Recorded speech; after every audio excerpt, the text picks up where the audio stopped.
I am in the woods. It's 5 o'clock in the morning and it's totally pitch black because I'm in the woods, so there's no street lighting. Fortunately, I know exactly where I'm going. Now, I've spun around 360 degrees, but you've seen nothing. The only way you're going to see something is if I take a 2-second exposure of Orion, which I'm going to do now, braced up against a tree.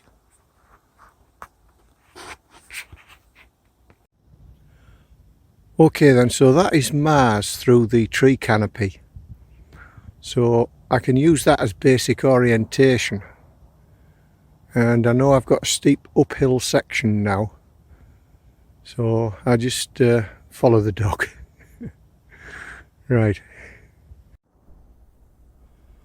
Okay, so the dog has taken us off the proper path. And I don't know where she's taking me.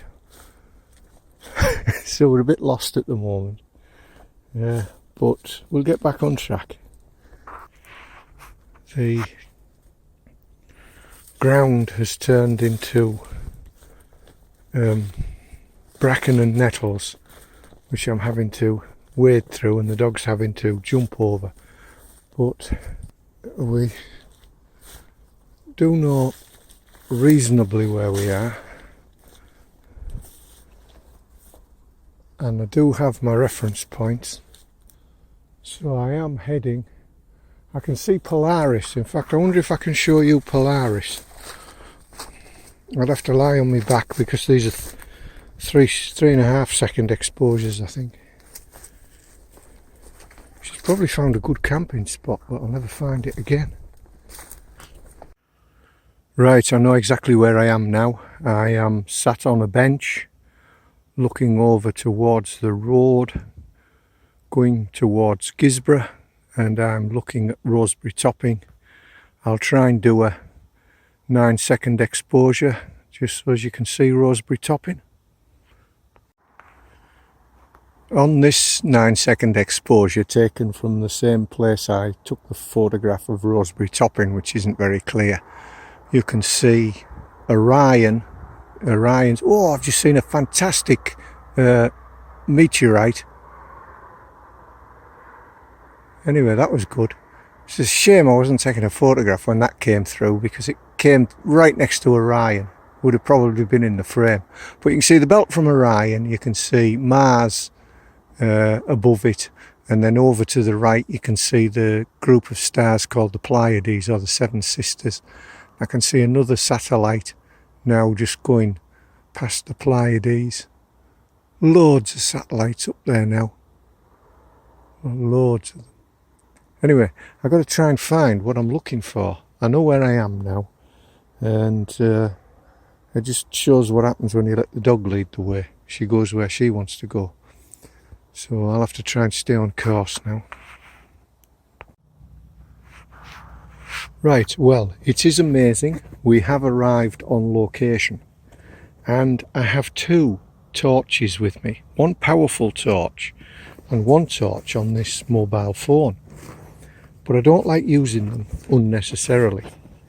Firstly, it ruins your night vision, and secondly, it gives away your location. So I believe I am now on location. So I'm going to switch on the powerful torch and show you what we came for. Mind your eyes. Are you ready?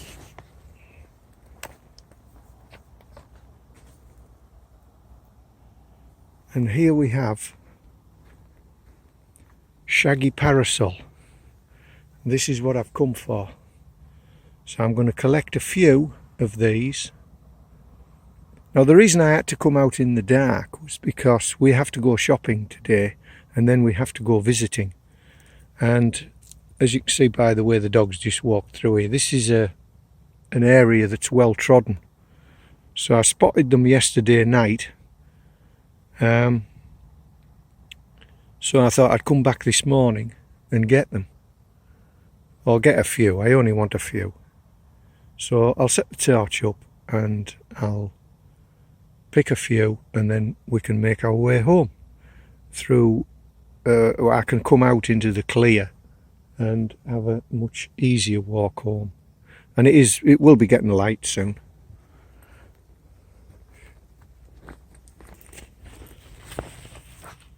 What's the dog doing?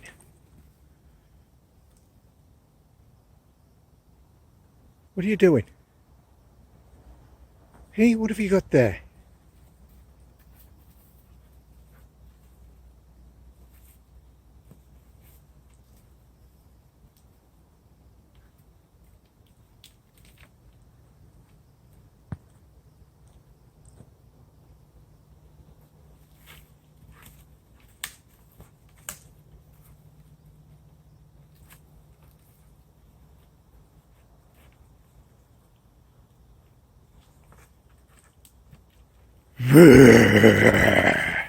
Yeah, daft dog. Yeah, daft dog.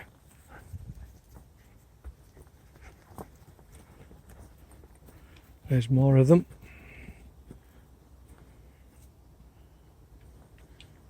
Right, I've just got to find my rucksack now. Right, we'll put the light off because I don't like lights on too long, too unnecessarily. Can't find the button. Right, we're back to darkness.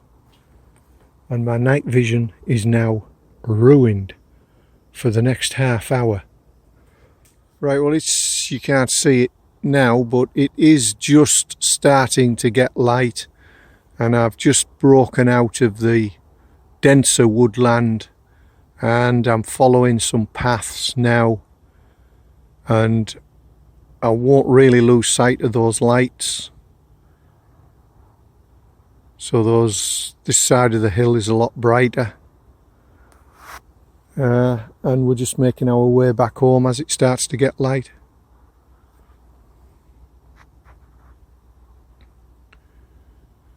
It's a good lesson there. We did stray off the path as I followed the dog. And the dog took me the way she wanted to go and not the way I wanted to go. But I know this wood very, very well. And all I had to do was follow a set direction until I came out to a known landmark and reorientate myself. And after we did that, we got on the main path and went directly to where the mushrooms were. And I do have 2 torches with me. The big main powerful one that I used to illuminate the mushrooms, and then there's one on this phone. But I hate using them because first of all it destroys your night vision, and secondly, you know, there'll be more people than me up here in the wood, so I don't like marking my location, standing out like a sore thumb. Right. No idea where the dog is, but she'll know exactly where I am. Sometimes I've got no idea where she is, and she stood watching me from behind a bush about 10 feet away. Right, let's get the mushrooms back then for a Mushroom Monday fry-up.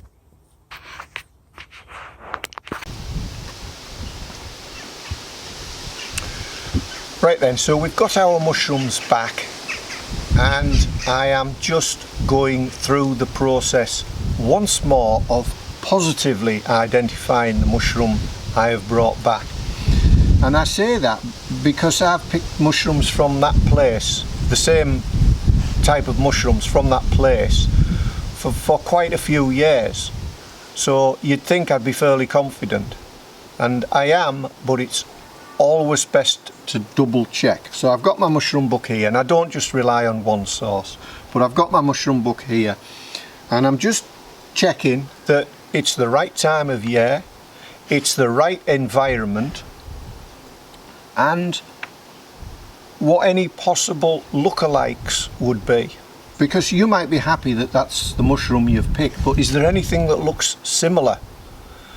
So, and I've mentioned this before, it could be conceivably by an inexperienced person mixed up with a shaggy ink cap mushroom. And if that were the case and you'd been drinking alcohol recently, that would make you feel very ill.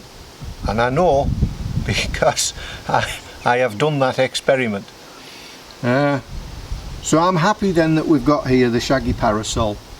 So I'm just gonna, because I've got quite a few, I'm just gonna take the tops. But with mushrooms, you always, they've got a very, very high quantity of water in them. So when you're cooking them, they'll reduce down. And so you might look like you put a lot in the pan, but when you finish, they'll have reduced down considerably.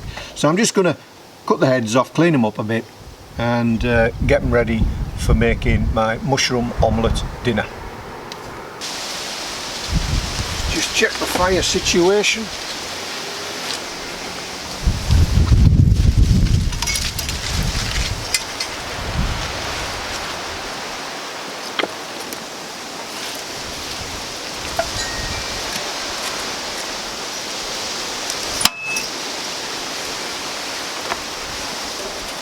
Right, I'm going to put the mushrooms in for a bit first, just to, because they'll got a lot of water in them and they'll shrink down a lot. So we'll fry them up a bit first.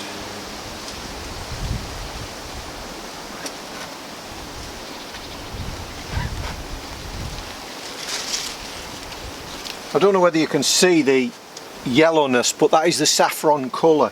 Yellow to a sort of ochre colour, which is something I learned through mushrooms, is that when you bruise these, they turn a saffron colour. I didn't know what that was until I looked it up.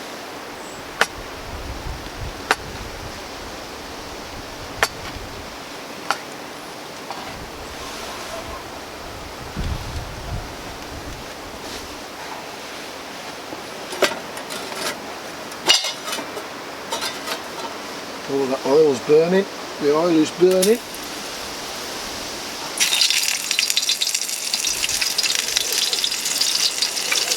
I should have cut these a bit smaller. They will boil down.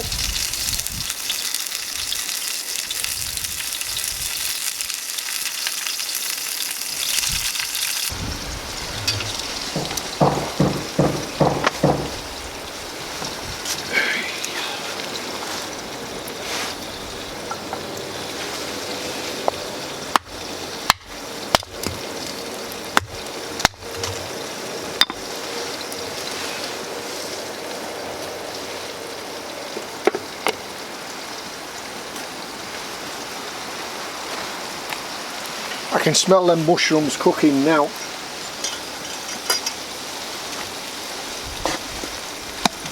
Oh. So what we're going to do, see how they've gone down in size, shrank tremendously.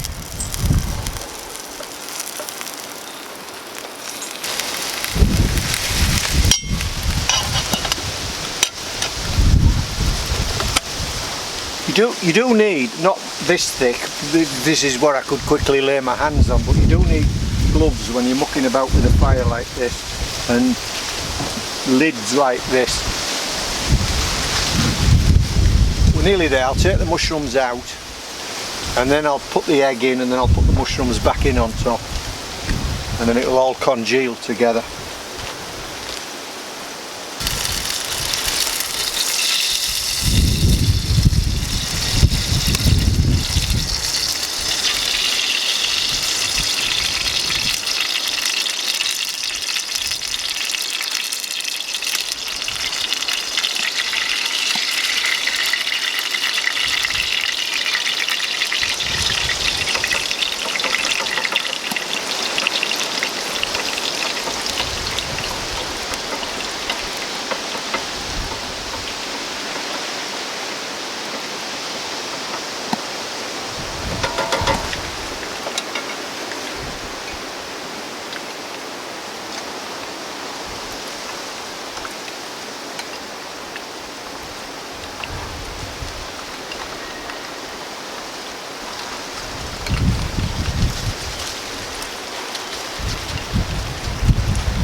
Right, we just got to wait for that to set up and then slap it between 2 slices of bread.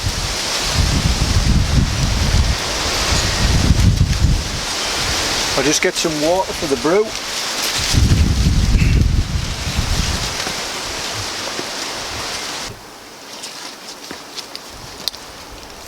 Get out the way, Jess. Right, what's going on in here?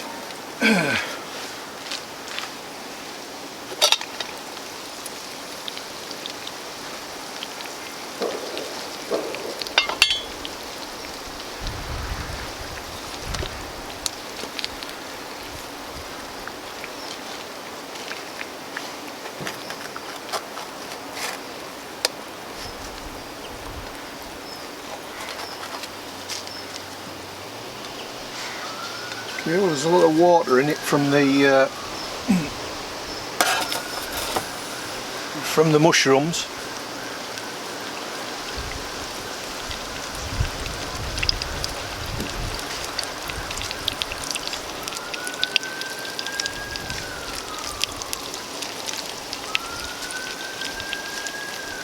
You can't do anything now without the siren in the background. I don't know what it is, but there are just so many sirens going off now. Right, I think that'll do.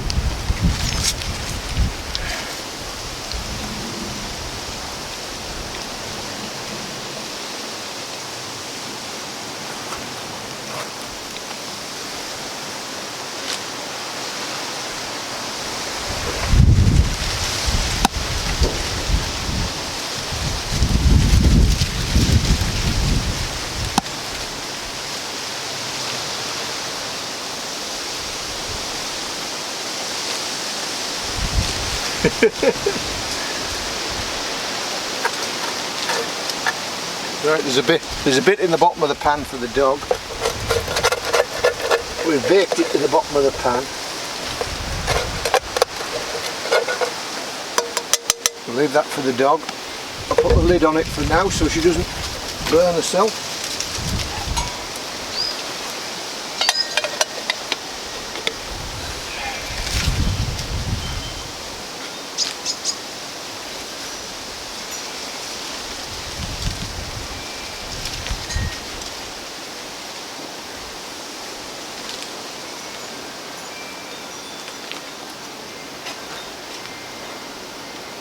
We'll get the water on.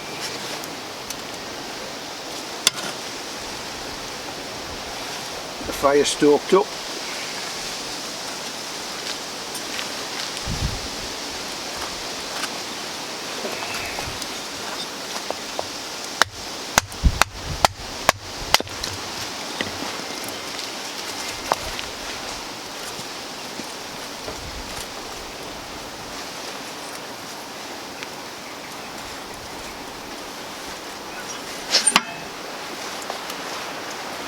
Hey, don't you be eating all that.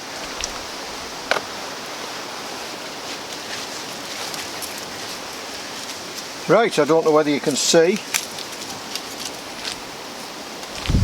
It's going to be a little bit messy.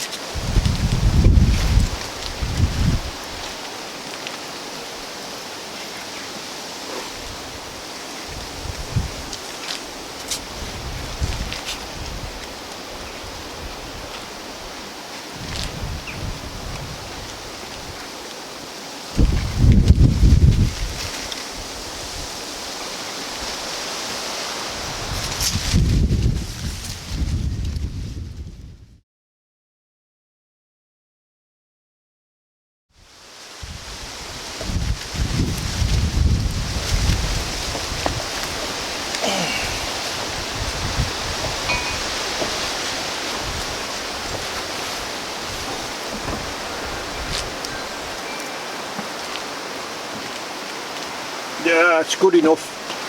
It's good enough. I had to go in and get a cup because I can't find me. Well, I know where it is. It's in the hen run. My normal plastic NATO cup. So if I just preheat this cup, will you come out of there? Come out of there.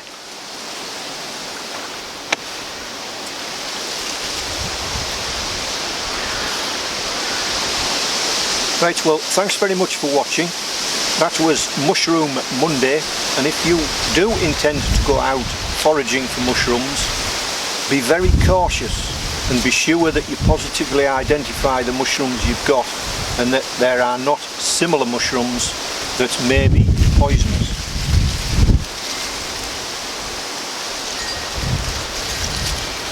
You're a daft dog, aren't you? Eh? You are. Right, let's get tidied up.